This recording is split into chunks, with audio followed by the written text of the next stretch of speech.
The other major story this Monday night, the U.S. Navy reporting an F-18 fighter jet plunged off the deck of the USS Harry Truman aircraft carrier. Shocking footage shows the moment a $70 million F-18 Super Hornet vanished into the Red Sea after a catastrophic failure aboard the USS Harry S. Truman. The Navy's worst nightmare happened on May 6, 2025, when an arresting cable snapped during landing, sending the jet straight off the deck. This was the second Super Hornet lost in just 2 weeks. The pilots barely escaped with their lives, ejecting seconds before impact. What the Navy doesn't want you to know is this wasn't just bad luck, it was a disaster waiting to happen. On May 6, 2025, the deck of the USS Harry S. Truman glowed like a floating city against the darkness of the Red Sea. The massive aircraft carrier cut through the waters with purpose, its mission clear despite the mounting tensions in the region. From miles away, the ship's illuminated deck could be mistaken for a small town, lights blazing against the black canvas of night. An FA-18F. Super Hornet from the VFA-1 Squadron, better known as the Red Rippers, approached on final, its engines howling against the constant wind. The pilot had done this hundreds of times, lined up the stern lights, adjusted for crosswinds, maintained the proper glide path.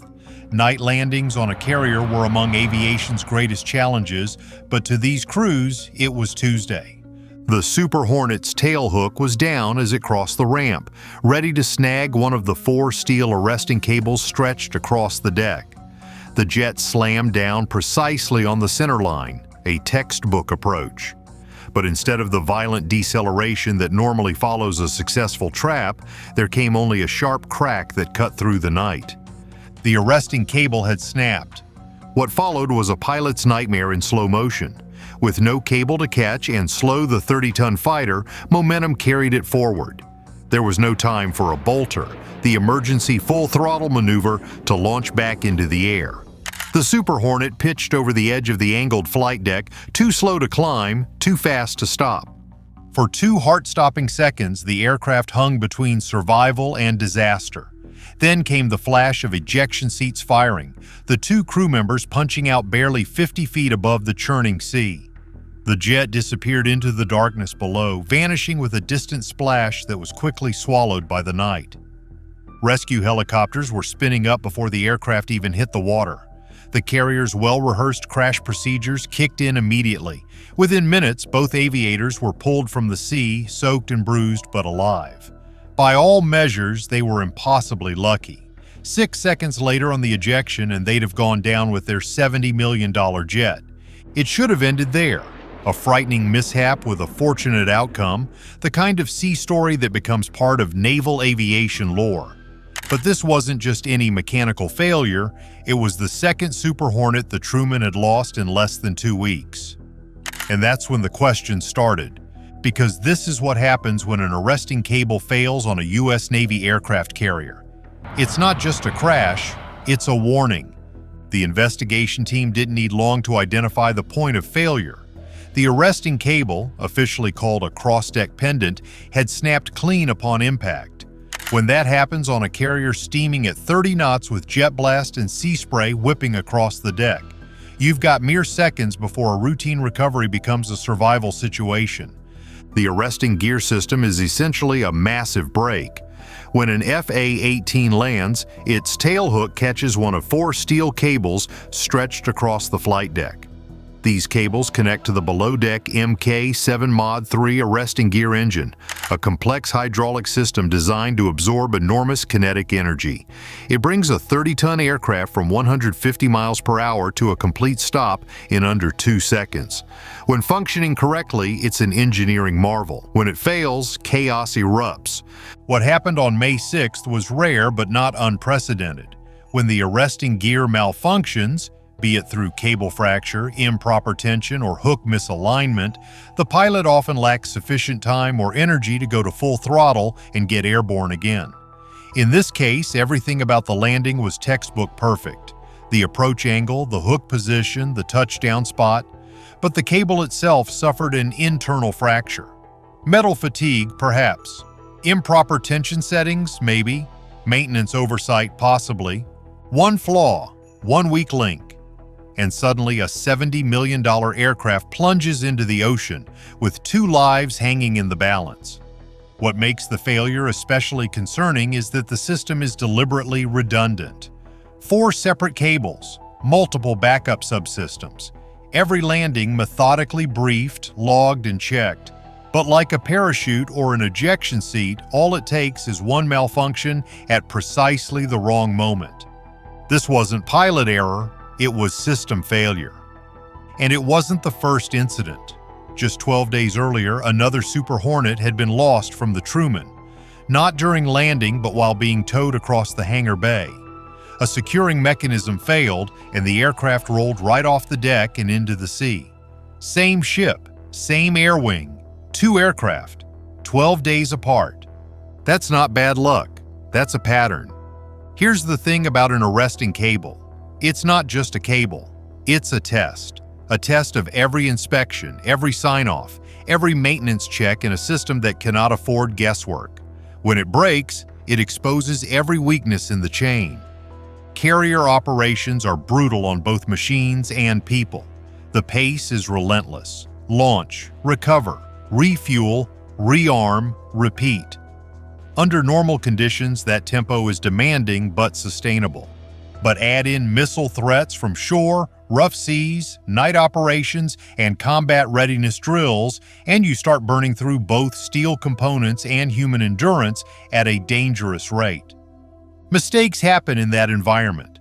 Maybe a maintenance crew missed the early signs of fraying in the cable.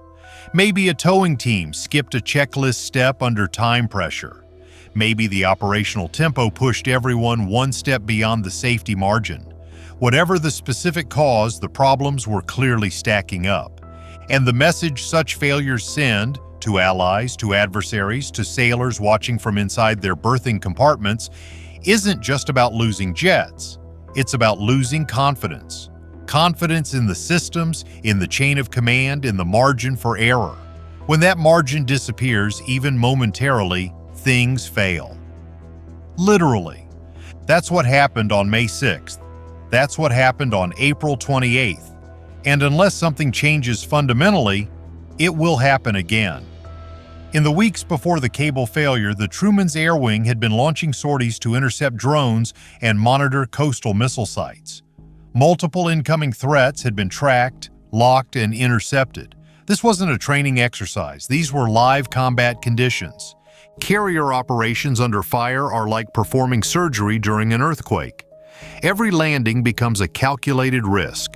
Every launch a precise set of variables. Fatigue compounds daily. Tension builds hourly, and the margin for error shrinks by the minute. The Truman wasn't just conducting exercises, it was under genuine threat and responding accordingly. That reality adds pressure not just to the pilots but to every system on the ship. Maintenance teams work double shifts. Deck crews handle hot recoveries with minimal cooling time between aircraft. Ordnance crews rearm jets in record time. It's not just fast, it's relentless. The Red Sea environment only compounds these challenges. The heat and humidity punish hardware mercilessly. Arresting cables expand under thermal stress. Hydraulic systems strain. Electronic components degrade faster in salt-laden air. Even the massive steel flight deck warps slightly under constant sun exposure and salt corrosion. It's the perfect recipe for accelerated wear, tear, and eventual failure. And if you think potential adversaries don't recognize these vulnerabilities, think again. They've been probing defenses for months, launching drones at night, firing missiles at nearby shipping convoys, lurking along international sea lanes. While the Truman has successfully countered every threat so far, the carrier has been burning both mechanical resources and human energy to stay ahead. That kind of operational tempo eventually cracks systems. It breaks routines. It causes good people to make bad decisions, not because they're incompetent, but because they're exhausted. And exhausted crews under constant pressure don't always catch a fraying cable. They don't always double-check a towing clamp. They trust the system, right up until the moment it snaps. This deployment has exposed the true cost of sustained carrier presence in contested waters. It's not just measured in dollars or ordnance expended, it's measured in readiness and accumulated risk. And now, with 2 jets gone and morale dented, the Truman's crew isn't just fighting external threats. They're fighting burnout.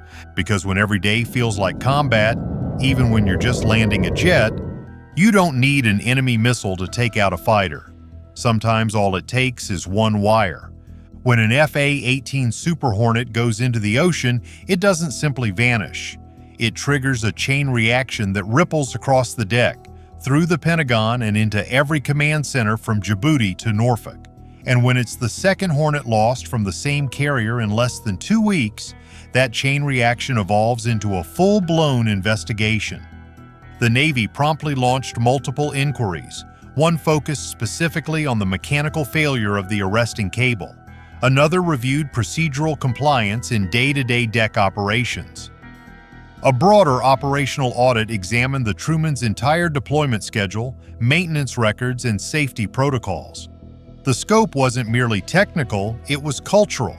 Early assessments suggested a combination of factors: material fatigue in key components, inspection lapses during routine maintenance, possible overuse of equipment beyond recommended service intervals, and rising crew fatigue from an extended high-tempo deployment. There was no smoking gun, just a dangerous alignment of small risks converging at the worst possible moment. One Navy insider described it bluntly: "The wire didn't just snap. The system did." Arresting gear is supposed to be bulletproof, tested, verified, and over-engineered for worst-case scenarios. But what happens when worst-case scenarios become routine? When every day brings high tempo, high stress, and high consequences?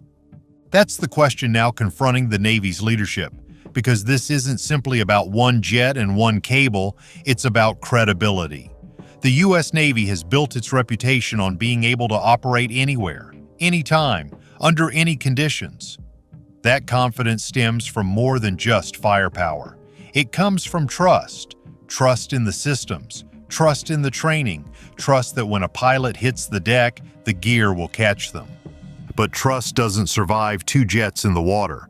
And that trust, inside the ship, throughout the fleet, and up to the Pentagon, is now in question. There's also the matter of public perception.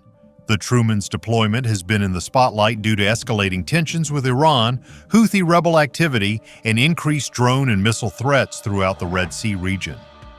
That visibility means every mishap isn't just an internal review matter, it's a headline. And the headlines are beginning to accumulate. Behind closed doors, growing concern centers on readiness.